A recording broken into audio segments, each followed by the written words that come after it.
যে কোনো ইলেকট্রিক যন্ত্রপাতি গরম হয়। স্বাভাবিক কারণে স্মার্টফোনও গরম হয়, কিন্তু সব স্মার্টফোন সমান গরম হয় না, কোনোটা কম কোনোটা বেশি। আর এই গরম হওয়ার পিছনে অনেক কারণই দায়ী। স্মার্টফোন বেশি গরম হওয়ার প্রথম কারণ হলো প্রসেসর। কারণ আপনি ফোন ব্যবহার করুন আর নাই করুন, প্রসেসর সবসময় তার কাজ করতে থাকে, কখনো বেশি বা কম। আর প্রসেসরের ভিতরে অনেক ক্ষুদ্র ক্ষুদ্র ইলেকট্রন থাকে। সাধারণ কথা বলা কিংবা গান শোনার তুলনায় ডাটা ডাউনলোড করলে ইলেকট্রনগুলো বেশি তাপ উৎপন্ন করে, যার কারণে ফোনটি গরম হয়। আর প্রসেসর ফোনের বডির সাথে লেগে থাকে, ফলে গরম অনুভূত হয়। স্মার্টফোন দিন দিন পাতলা হলেও ব্যাটারির প্রযুক্তি সেভাবে উন্নত হয়নি। দুর্বল ব্যাটারি বেশি তাপ উৎপন্ন করে। ব্যাটারি চার্জ নেওয়ার সময় বা ডিসচার্জ করার সময় ফোনকে বেশি গরম করে দেয়। নেটওয়ার্ক দুর্বল হলে কিংবা ওয়াইফাই সিগন্যাল পেতে ফোনটিকে বেশি কাজ করতে হলে সেই পরিস্থিতিতে স্মার্টফোনের চার্জ বেশি খরচ হয়। দুর্বল নেটওয়ার্কের সিগন্যাল পাওয়ার জন্য আপনার ফোনটি বেশি শক্তি প্রয়োগ করে, যার কারণে অত্যধিক গরম হয়।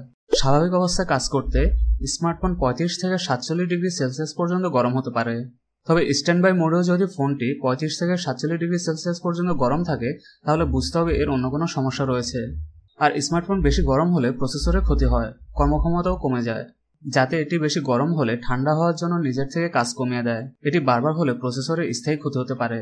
আর এই গরম থেকে মুক্তি পাওয়ার জন্য সবসময় খেয়াল রাখবেন ফোনে যেন সবসময় চার্জ থাকে, বিশেষ করে ডাউনলোড করার সময়।